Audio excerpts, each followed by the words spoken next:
तबलीगी जमात मामले की supreme court में सुनवाई हुई। सुनवाई के दौरान सुप्रीम कोर्ट ने कहा कि हमारी समझ के मुताबिक सरकार की ओर से हर एक व्यक्ति के केस में अलग से ऑर्डर जारी किया जाना चाहिए था, पर हमारे सामने सिर्फ एक प्रेस रिलीज ही है। सुप्रीम कोर्ट ने कहा कि हम ये जानना चाहते हैं कि क्या वीजा रद्द ब्लैकलिस्ट को लेकर आदेश जारी हुए।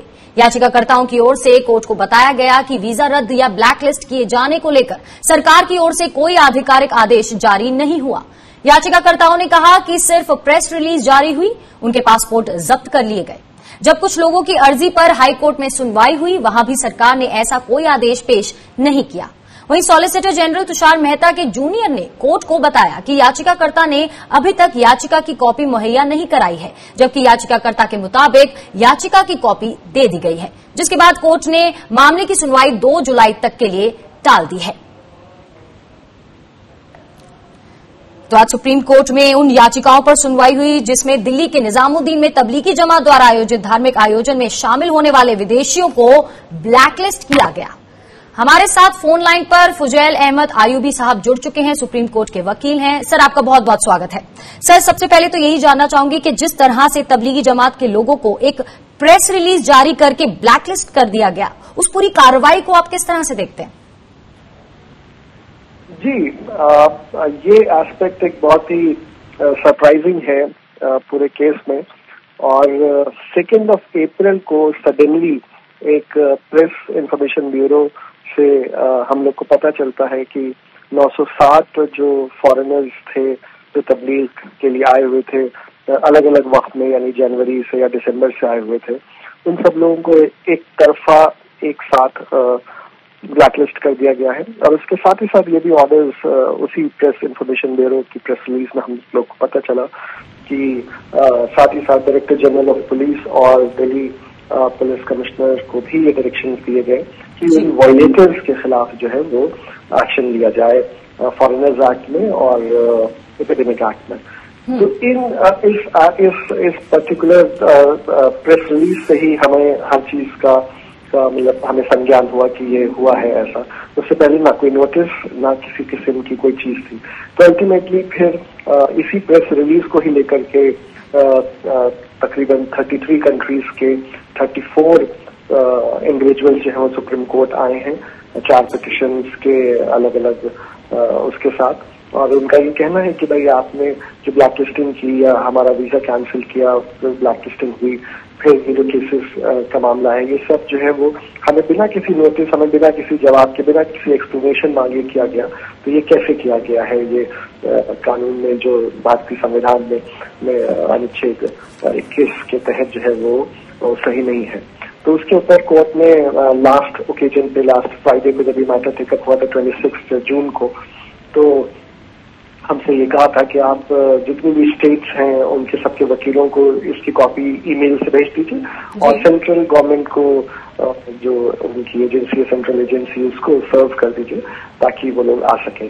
और फिर आज जब मैटर टेकअप हुआ तो चूंकि सॉलिसिटर जनरल साहब नहीं थे तो फिर उसको पास ओवर किया गया। फिर पास ओवर के बाद में उनके जूनियर थे, फिर सॉलिसिटर जनरल साहब भी आ गए थे और उनसे फिर कोर्ट ने ये सवाल पूछा और उनसे कहा कि आप इस बारे में जवाब दे दीजिए कि अगर आपने वीजा कैंसिल कर दिया था इन लोगों का, तो फिर आपने इन लोगों को इनके घर क्यों नहीं भेजा, इनको रिपैट्रिएट क्यों नहीं किया, यहाँ से इनको वापस क्यों नहीं भेजा, और इस बारे में आप हमें जवाब दीजिए। तो ये जवाब हमने हमारी तरफ से भी ये कहा, उनका कहना था कि हमारे पास इसकी कॉपी नहीं है, तो हम लोग उसको फ्रेश कॉपी भी उनको सप्लाई कर देंगे और वो ये जवाब देंगे। अब 2 जुलाई के लिए जब नेक्स्ट बेंच बैठ रही है, यानी कि कमिंग थर्सडे को, तभी मैटर टेकअप होगा। जी फुजैल साहब, यहाँ आपसे थोड़ी टेक्निकलिटीज जानना चाहूंगी कि सरकार किस तरह के लोगों को ब्लैकलिस्ट कर सकती है और ब्लैकलिस्ट की अवधि क्या रहती है, और जिस तरह से ये एक प्रेस रिलीज जारी करके कम्युनिटी लेवल पर ब्लैकलिस्ट किया गया, इन सब टेक्निकलिटीज ब्लैकलिस्टिंग की उस पर जानना चाहूंगी आपसे।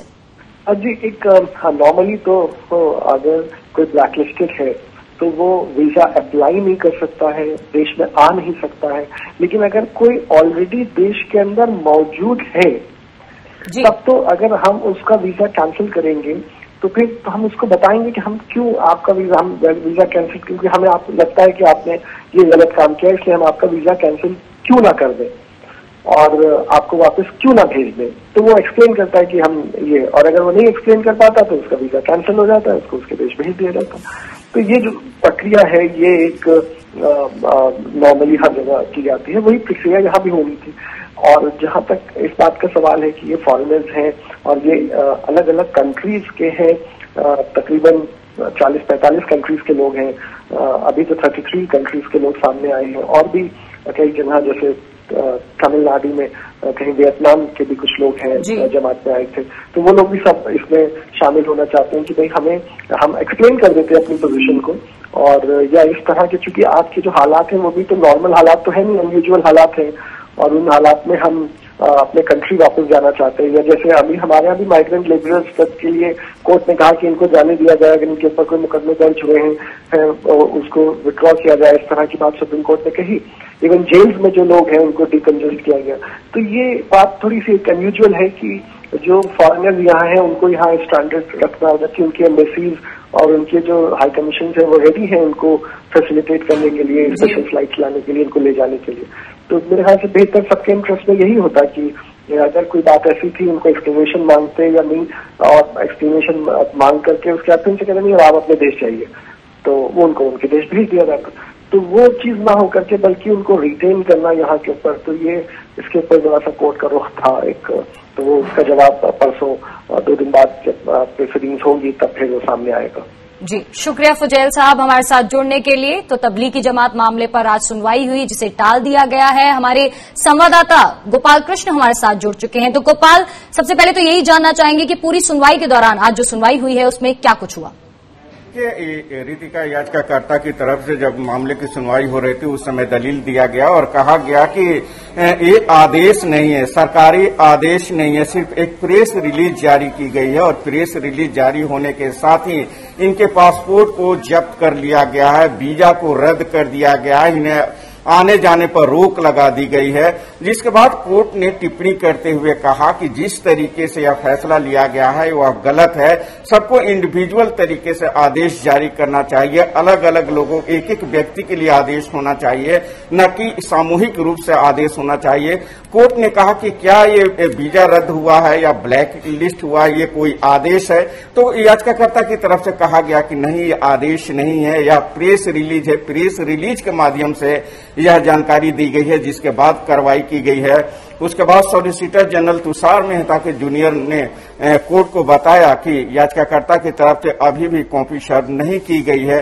कोर्ट ने कहा याचिकाकर्ता को कि आप 2 दिन के भीतर कॉपी सर्व कर दीजिए, 2 जुलाई को हम फिर इस मामले में सुनवाई करेंगे। तो 2 जुलाई को इस मामले पर सुनवाई होगी, और याचिकाकर्ताओं ने जो कॉपी दी थी सॉलिसिटर जनरल के तुषार मेहता के जूनियर ने कहा कि उन तक याचिका पहुंची ही नहीं है, लेकिन अब वो याचिका दे दी जाएगी, उसके बाद 2 जुलाई को इस पर सुनवाई होगी। बहुत बहुत शुक्रिया गोपाल तमाम जानकारी के लिए।